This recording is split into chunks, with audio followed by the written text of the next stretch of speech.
In 1827, in the quiet countryside village of Polstead, England, a mystery began that would haunt an entire nation. On a warm afternoon, 25-year-old Maria Marten stepped out of her small family home for what she believed would be a secret meeting with her lover, 23-year-old William Corder, a charming but deeply unpredictable young man. She told no one where she was going. She never came back. No tracks, no letters, no explanation. Days turned into weeks. Weeks blurred into months.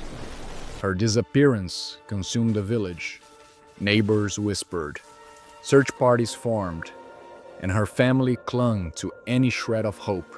But then, something strange happened.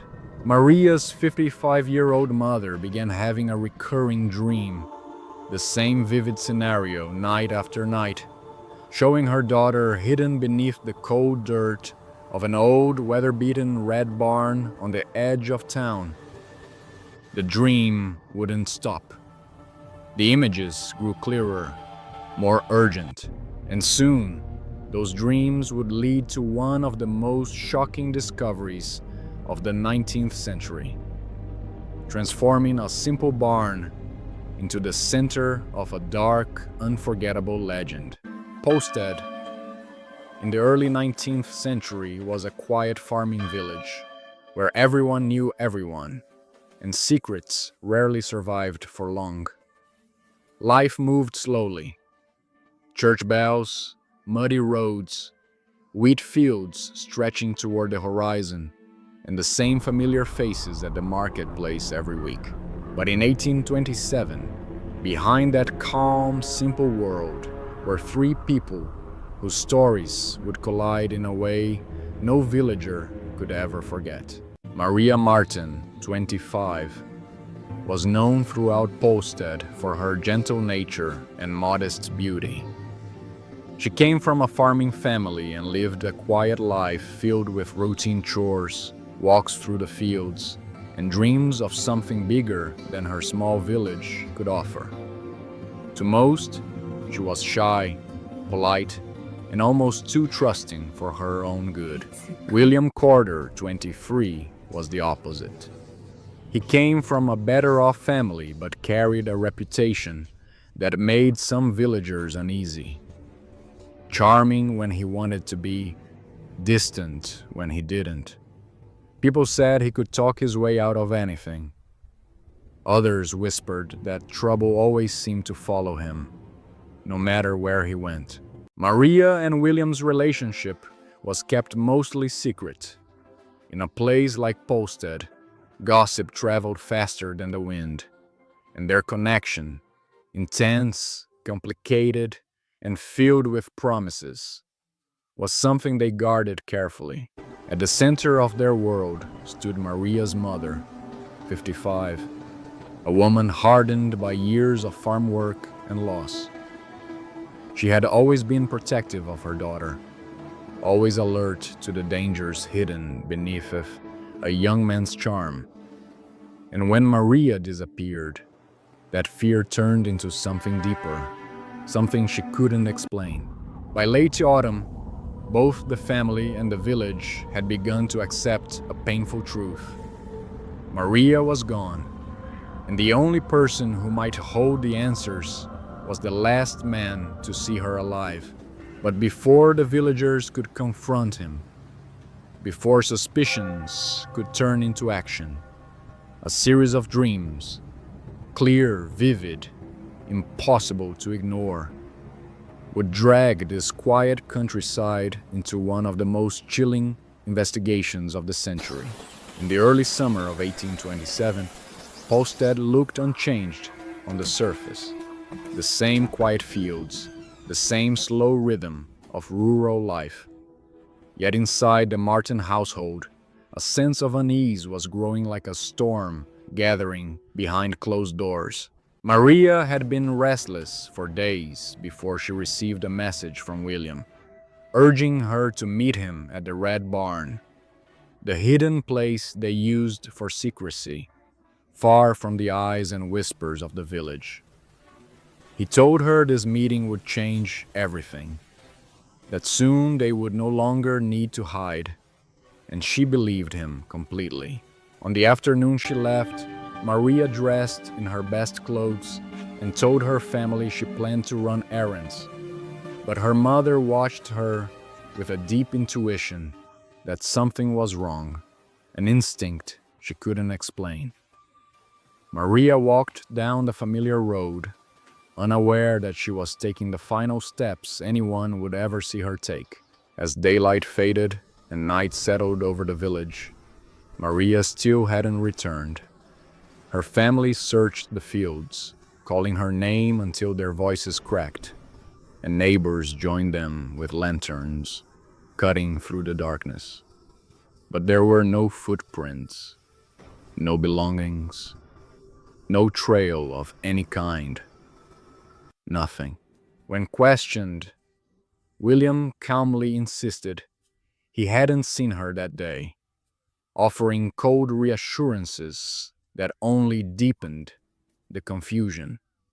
Days turned into weeks, and weeks into long, silent months, as the hope of finding Maria began collapsing into something heavier and darker. Maria's mother confronted William repeatedly, demanding truth he refused to give, but he avoided her with excuses and half-answers until the rumors began spreading. William had abruptly left Posted, married another woman, and started a new life far from the village and far from suspicion. That was when Maria's mother understood that something far more sinister had happened. Every search, every question, every pleading attempt had failed to bring them closer to the truth until the dreams came. They struck without warning. Strange, vivid, and disturbingly real visions of the red barn, of disturbed earth beneath it, of Maria calling out from under the cold, unforgiving ground. These dreams grew clearer, sharper, more insistent each night, until they refused to be ignored. And that was the moment the true investigation began. In the days after Maria disappeared, her mother tried to convince herself that the fear inside her was just grief and exhaustion. But the dreams began almost immediately, clear, heavy visions that felt far too real to ignore. Every dream led her to the red barn under a pale, unnatural glow, the wind slipping through the cracked boards like a whisper calling her inside, as if the building itself was begging her to see what it was hiding. She always saw the same patch of disturbed earth beneath the floor, darker, softer, and shaped like something heavy had been pressed into it. And the sight filled her with a dread she could not explain. What haunted her most was the voice rising from the dirt, soft, trembling, unmistakably Maria's, calling her name the same way she did as a frightened child. The sound so vivid it tore her from sleep with tears already on her face. By the sixth dream, she felt an unshakable certainty settle in her chest, a cold belief that these visions were not illusions of grief, but warnings showing her exactly where the truth had been buried. At dawn, she went to neighbors she trusted and told them everything, speaking not in panic, but with quiet conviction. And after a heavy silence, they agreed to follow her to the red barn. The group approached the barn at dusk, lanterns swinging through the fading light as the old structure rose before them like a silent witness to something unspeakable, its presence heavy against the darkening sky. Inside, dust drifted through the last beams of daylight as Maria's mother led them directly to the spot from her dreams. The soil, visibly different, looser, darker, disturbed in a way that made the men exchange uneasy glances. They dug slowly until a shovel struck something soft but solid, revealing fabric, then hair, Then the unmistakable shape of a body, and as lantern light flickered across the dirt, the entire barn fell into a chilling silence. Maria's mother collapsed to her knees, not in shock, but in confirmation of what she already knew. And by nightfall, the red barn had transformed from a farm building into the center of a crime that would echo across England. And as the village crowded around the barn in horrified disbelief, one name rose above all others: William Corder. The discovery in the red barn spread across Polstead with terrifying speed, and by sunrise the village understood the unthinkable truth. Maria Marten had never run away or disappeared into the countryside. She had been buried beneath the barn the entire time, hidden in a place she once believed was safe. Whispers turned into accusations almost instantly, because everyone knew only one man had been with her on the day she vanished, and only one man had reasons cloaked in secrecy: William Corder, whose absence now became as suspicious as the grave that had been unearthed. Corder had not simply left Polstead.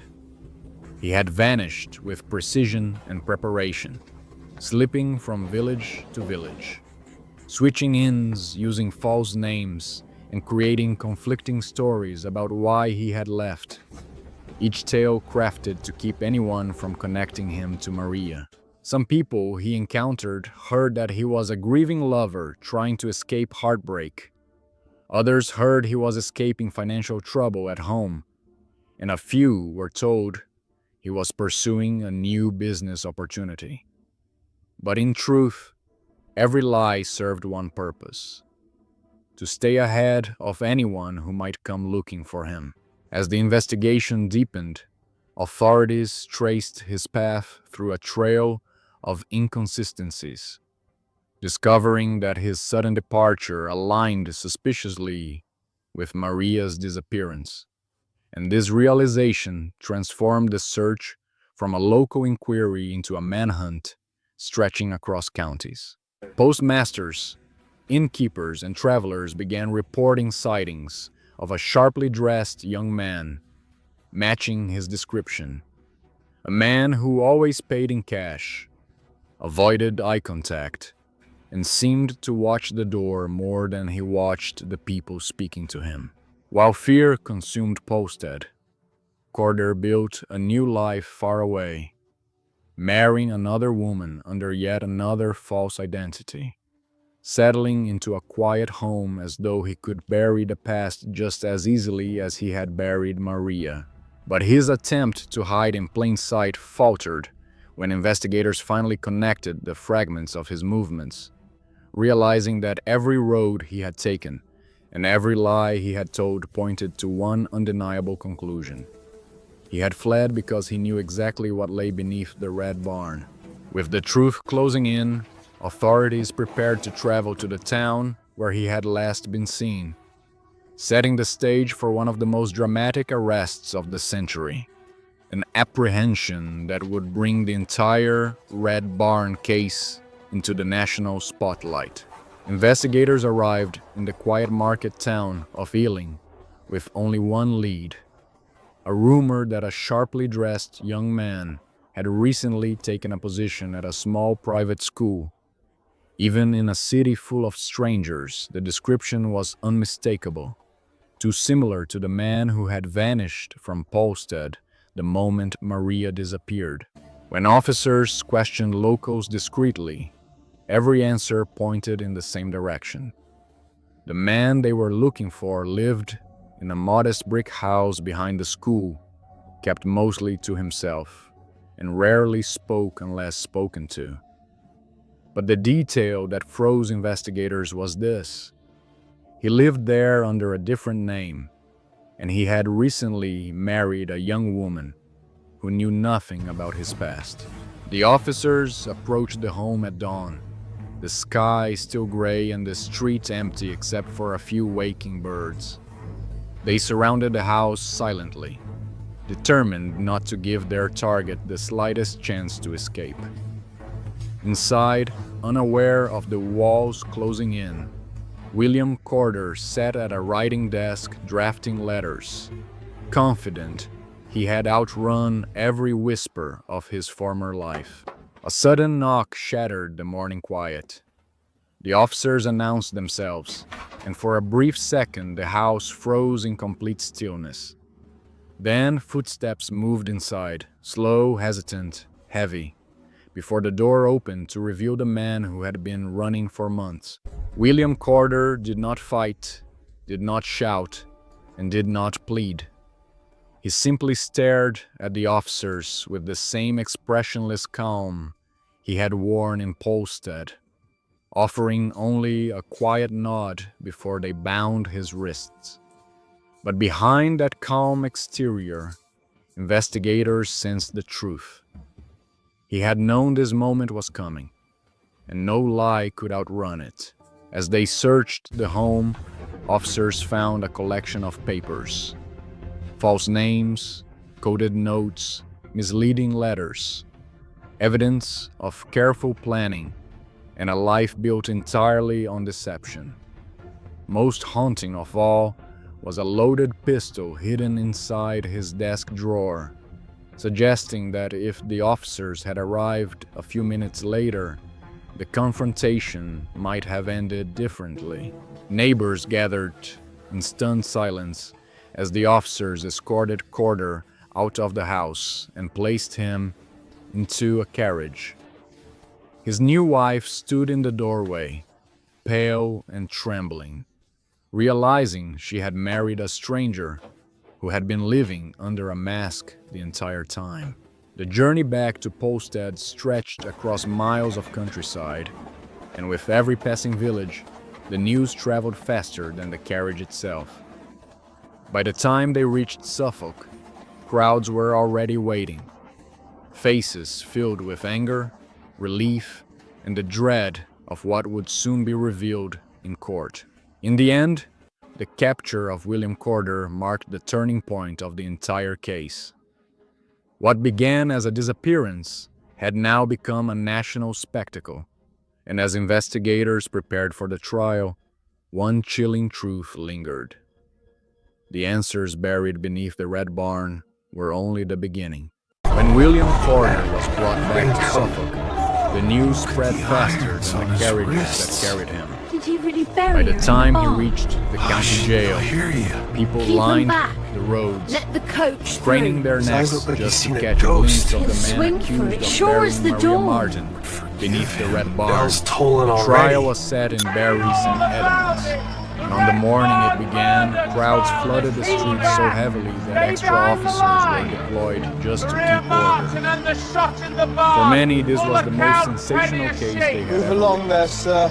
Murder, Give the officers room. deception, Say, Sang, flight, if they and a find him mother's guilty. prophetic dreams that led to the body. Inside the packed courtroom, William Corder, William Corder sat in you the stand dock, before this cold court and charged unreadable, that on the offering no 23rd emotion day of as the April in the charges year were of our read Lord aloud. Spectators whispered 1827 at the about his parish of expression. Polstead in the Not county of fear, Suffolk. not regret, You did but a calm feloniously, stillness willfully, that and with made malice some uneasy, aforethought as slay though and he murder were one simply Maria waiting for Marten. everyone else to How catch up say to you what to he this already indictment? knew. I saw his Witness truck turning off after the highway witness that took night. his stand. Lights off. No Farmers, reason to be out neighbors, that way. innkeepers, He told me he was and headed investigators north. Next recounted morning, Corder's he was lies. south, soaked sudden in mud. When I disappearance, served him, and the he evidence kept watching connecting the his door, movements to like he Maria's was last waiting day for someone alive. who never came. This Each key was testimony recovered tightened 2 the miles noose from the around his victim's story, barn, right where leaving tire less room tracks for stopped. doubt. And The the most print in powerful this moment photograph came when matches Maria's mother was called Each night forward. it comes the The same. courtroom fell silent There's a as she barn, recounted the red dreams, as fresh paint, the standing barn, lonely the in the disturbed field. earth,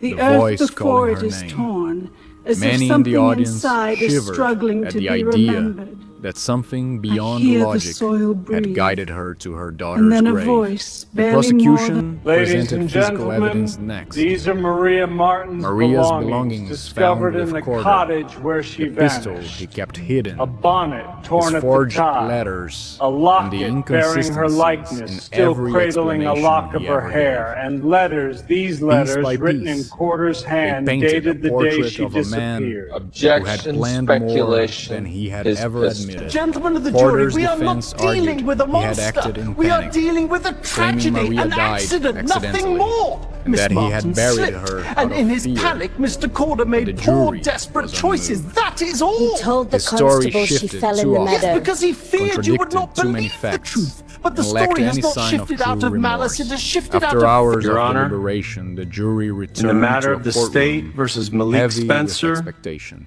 we, Their the jury, verdict, find the defendant guilty of murder, guilty. sent a ripple through the audience, Order. not of surprise Order but in the of court. grim acknowledgement The verdict that is the truth recorded. had finally Bailiff, been take the spoken defendant aloud. into custody. William Corder William stood Corder, as the judge This delivered the court sentence. finds you guilty of He would be willful murder. publicly executed. You shall be taken Even from then, hence his to the expression place barely from whence you changed. came, and As from thence to a spectators place watched of him execution, led away, there to be many hanged wondered by the whether neck he had until ever you are feared dead. justice at all, And may God have mercy or if upon he your believed soul. he could outrun it, Amen. right up until the end. The announcement of William Corder's execution spread across England with astonishing speed. By the time the date was set, thousands of people, villagers, townsfolk, travelers, and even curious strangers, began planning their journey to witness the final chapter of the Red Barn murder. On the morning of the execution, the crowd outside Barry Sadman's prison was overwhelming. Vendors sold pamphlets, artists sketched the scene, and newspapers sent their reporters to capture every detail. Some came for justice, some for spectacle, and others out of morbid curiosity, turning the street into a noisy, restless sea of people. Inside the prison walls, William Corder began his final hours in stark contrast to the chaos outside. He sat quietly in his cell, writing letters to his wife and reading passages from religious texts. Guards noted how eerily calm he appeared. No desperation, no trembling, only a distant stillness that few could understand. When the priest arrived, Corder confessed pieces of the truth in a halting, fragmented manner. He admitted to deceiving Maria, admitted to burying her in the barn, and admitted that fear had consumed him. But he never fully revealed every detail of what happened inside the Red Barn that night. Even in his final hours, part of the story died with him. As this execution hour approached, the prison yard filled with officials, guards, and observers. A heavy silence settled over them, replacing the noise of the crowd outside. Everyone seemed to recognize the weight of the moment. This was no longer just a sensational case, but the end of a tragedy that had shaken the nation. Corder was led out of his cell in shackles, walking steadily between two guards. There was no struggle, no hesitation. Witnesses later recalled his expression as blank and unreadable, the same unsettling calm he had shown during his trial. It was as though he had accepted his fate long before the sentence was ever spoken. When he stepped onto the gallows platform, the crowd erupted, some shouting, some crying, some praying. Yet Corder looked neither at them nor at the officials beside him. Instead, he kept his eyes forward, standing rigid as the executioner prepared the final steps. In his last moments, Corder expressed brief remorse, but whether it was genuine or spoken out of fear, no one could say. Moments later, the sentence was carried out, and the crowd reacted with a mixture of shock, relief, and the uneasy silence that follows witnessing something irreversible. As his body was taken down, authorities began preparing for the aftermath. His corpse would be examined, dissected, and displayed to medical students, an unsettling but common practice at the time. For many who watched, the end of William Corder was not just the end of a man, but the closing of a dark chapter that would forever haunt the English countryside. When news of William Corder's execution spread across England, the public reacted with a mix of shock, satisfaction, and disbelief. People who had followed every stage of the Red Barn case now struggled to comprehend that the story was truly over, while newspapers published emotional editorials reflecting the nation's obsession with the crime. In Polstead, the village where it all began, the atmosphere shifted dramatically. Some residents felt a sense of closure, believing justice had finally been served, while others remained haunted by the knowledge that Maria Marten had been buried among familiar fields, hidden in a place she once trusted. Maria's mother became a symbol of intuition and perseverance. Villagers spoke reverently of her dreams, seeing them not as superstition, but as a mysterious force that brought truth to light. Her quiet resilience left a lasting impression on the community and transformed her into a figure of tragic strength. As for Corder, his body was dissected and studied by medical students, and for years afterward, small artifacts associated with him were displayed in museums, feeding public curiosity. The idea that a murderer's remains could become objects of fascination only deepened the morbid allure surrounding the case. The Red Barn itself became an infamous landmark. Travelers visited the site hoping to glimpse the barn's eerie legacy, and storytellers spread exaggerated versions of the events.